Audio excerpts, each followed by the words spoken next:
Señores, varias organizaciones civiles sumamente importantes llevan tiempo con esta denuncia y esta demanda a nuestros partidos políticos. Ahora vamos a hablar de política por un momento. Es una demanda quizás de toda la sociedad también, porque así como se nos exige a nosotros que lo que nos ganemos sea limpio, no sea dinero sucio, que cuando adquiramos una propiedad o cuando hagamos alguna inversión o cuando manejemos dinero sea de fondos trabajados, honestos, así también a los partidos políticos, que sabemos que estamos en un año de pre-campaña y sabemos lo que se gasta en periodos preelectorales, no solamente por los partidos políticos, sino también por los candidatos en precandidatos, etcétera. Muchas veces ese dinero, y lo hemos visto, viene del narcotráfico, viene de dinero sucio, dinero que se lava a través de estas organizaciones. Y ellos están exigiendo que los partidos políticos sean sujetos también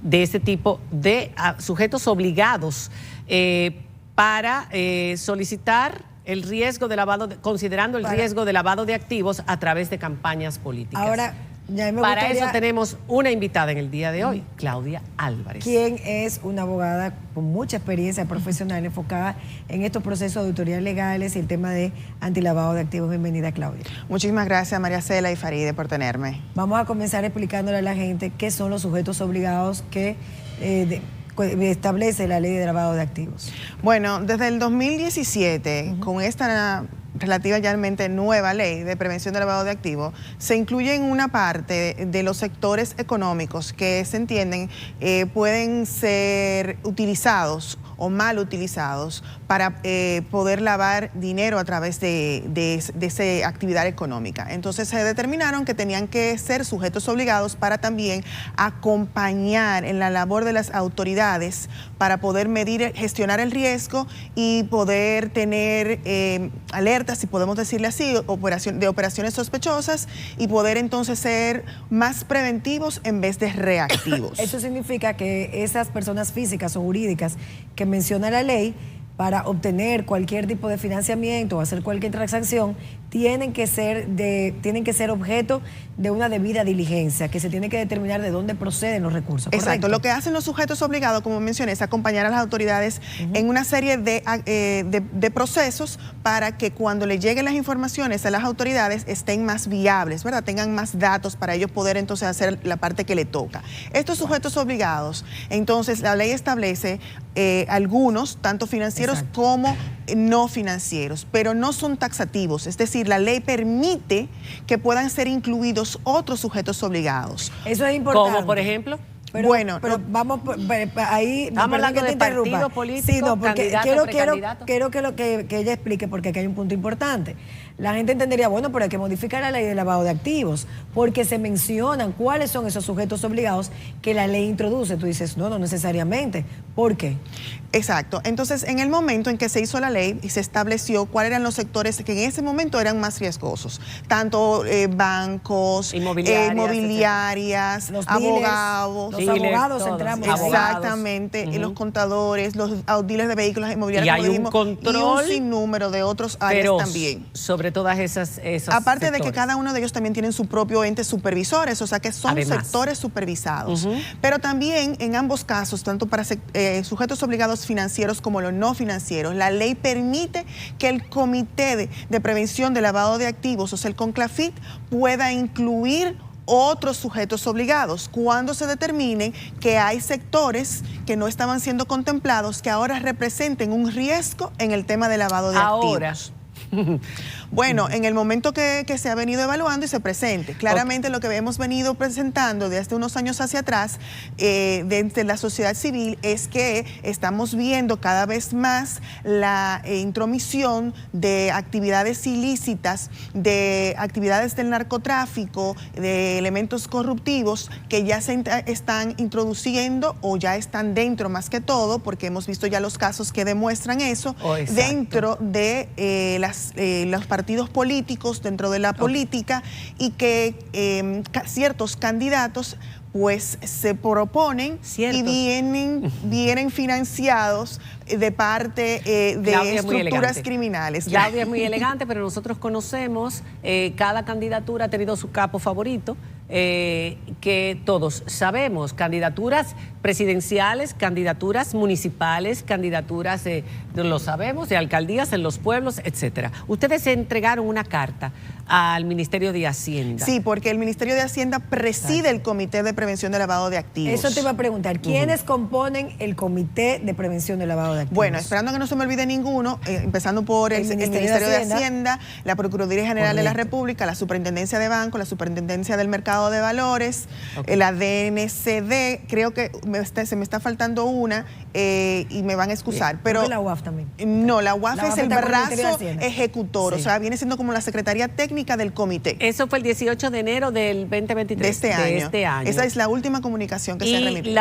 O sea, lo que ustedes solicitaban ahí es lo mismo que tú has estado diciendo en este momento, que los partidos, los candidatos, los partidos políticos sean incluidos como sujetos, sean considerados como sujetos obligados en cumplimiento de la Ley de Prevención del Lavado de Activos, la 155-17, en el contexto entonces que deban de tener mayor rigor en el momento de los fondos que reciben, de financiamiento, de aportes sobre todo, y del dinero que vaya a usar estos candidatos, porque recordemos también que hay candidatos que vienen utilizando su propio dinero. Correcto. Y entonces tenemos que resguardarnos en ese sentido, basado en el principio de la transparencia y de la equidad que tiene la ley orgánica, la ley de partidos que tenemos en el país. Mucha gente puede pensar, pero estamos hablando del PRM, del PLD, ahora la FUPU, que es el nuevo partido. No, señores, en República Dominicana hay 25 partidos y ahí es donde uno sabe lo que ha pasado en los partidos grandes y con las grandes candidaturas a lo largo de los años y cómo capos han trabajado y han lavado y han hecho todo su negocio durante los años del candidato que ellos apoyaron económicamente. Pero hay 25 partidos y agrupaciones reconocidas por la Junta Central Electoral, más los que esperan serlo. Y hay muchos que se han convertido en franquicia. En el momento que ven cuál es el partido que puede llevar a la presidencia a su candidato, entonces se venden, se alquilan, y hay muchísima gente que vive, las cúpulas de esos partiditos viven, o partidos que ya están extintos, que realmente es el nombre lo que les queda, viven de eso, que señores. Viven de las alianzas, inclusive, en muchas de las Exactamente, viven del dinero de todos nosotros y además lavan mucho dinero. Pero no solamente nos vamos a quedar en esa parte tan alta de los partidos, vamos también a velar por la parte de los regidores, los gobiernos locales, también ahí se maneja una cantidad de presupuesto interesante y es donde también se dan muchos movimientos para poder favorecer a personas particulares, dar permisos, movimientos en esos sentidos. Entonces tenemos que tener mucho ojo en esas situaciones. Nos demuestra el caso más reciente de Operación Falcón, nos demuestra el caso del diputado que fue apresado ya en Estados Unidos y todavía vamos a esperar los resultados de esos casos. Nos demuestran muchos casos. Y lo de La Vega también. Claramente también. Y otros casos en años anteriores también, como decía María Cela, los capos con políticos Quirino, el César, favoritos, el abusador, etc. Hacen igual aquí como en México y en otros lugares del mundo. Entonces, hay un punto que yo quisiera destacar, Claudia, en este caso, que es algo muy importante y muy válido, que ustedes quieran y que este grupo encabezado por la Participación Ciudadana, el Centro Juan 23, la Fundación Finjus, Fundación Masada, Santiago Somos Todos, Ciudad Alternativa y ANGE, están propulsando esto y han ya solicitado esto al Ministerio de Hacienda. Uno pensaría, ¿cómo podría darse eso sabiendo que los representantes de ese comité son personas que responden a un partido político que los ha designado en esas funciones? ¿Se podría lograr un consenso fuera de lo que el Congreso Nacional podría establecer? ¿O qué tipo de esperanza podemos tener en que eso se lleve a cabo?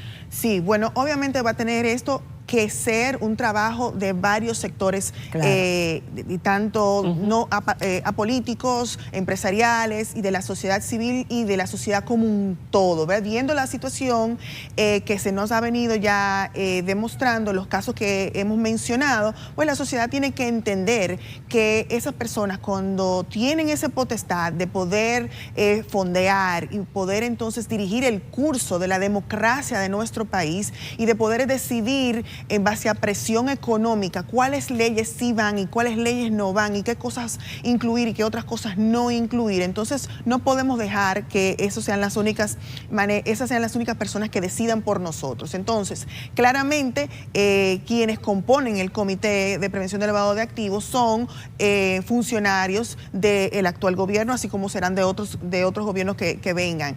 Pero nosotros también abogamos por una participación activa y de que juegue su rol fiscalizador la Junta Central Electoral y la unidad, se me escapa el nombre, fiscalizadora internamente, que también ya tiene un tiempo que se creó, pero que no ha venido teniendo un rol bastante activo. Y esa es la vía idónea para que entonces los partidos políticos que ya conocen la unidad, que van recibiendo los reportes, simplemente hagan entonces una especie de reportes adicionales basados en lo que dice la normativa de prevención del lavado de activos para ser reactivos y operaciones sospechosas les lleguen a la mano a la UAF en este caso, que es la que responde al comité, y podamos manejar los aspectos de dinero ilícito, de dinero sucio. Es la única forma de prevenir el lavado de activos. Claramente, y organizar a los candidatos, organizar a los partidos políticos en esta normativa que forma parte de la educación electoral que está dentro de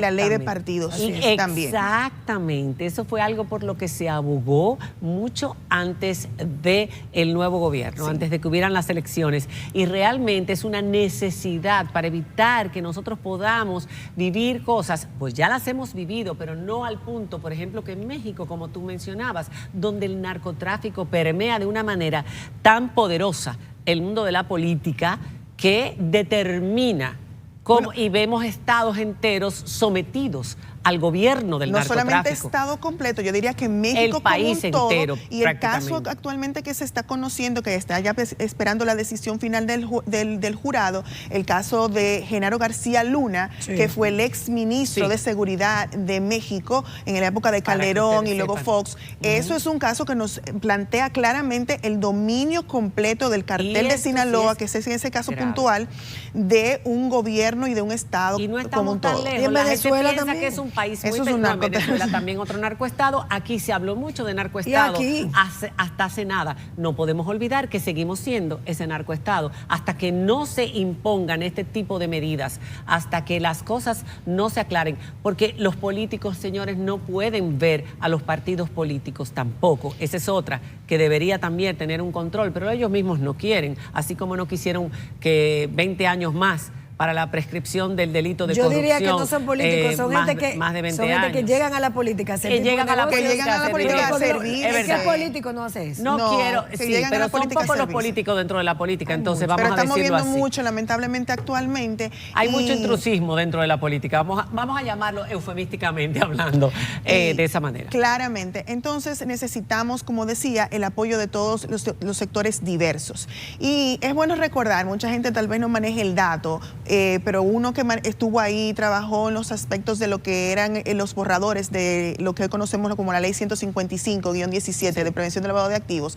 En ese instante se planteó incluir a los partidos políticos, pero claro, lamentablemente los legisladores no quisieron. Pero vamos a insistir. Y como quiera no fue fácil sacar la ley de lavado de activos. Yo trabajé directamente en ella y no fue nada fácil tampoco. No, es que señores, aquí esa es la economía subterránea más importante. No es esa pequeña de aquellas personas que nos reportan sus ingresos para el fisco, no. Es esa economía subterránea. Gracias por haber estado con nosotros, Claudia. Aquí en este programa siempre vamos a apoyar ese tipo de iniciativas que convienen tanto a la sociedad dominicana. Agradecidos. Hacemos una pausa y cuando regresemos tenemos con nosotros a nuestro querido Manny Cruz, un grupo de niños maravillosos, chiquitines, y por supuesto vamos a disfrutar de ese video de Manny junto a nuestra reina Mili Quesada y una sorpresita para Manny cuando regresemos.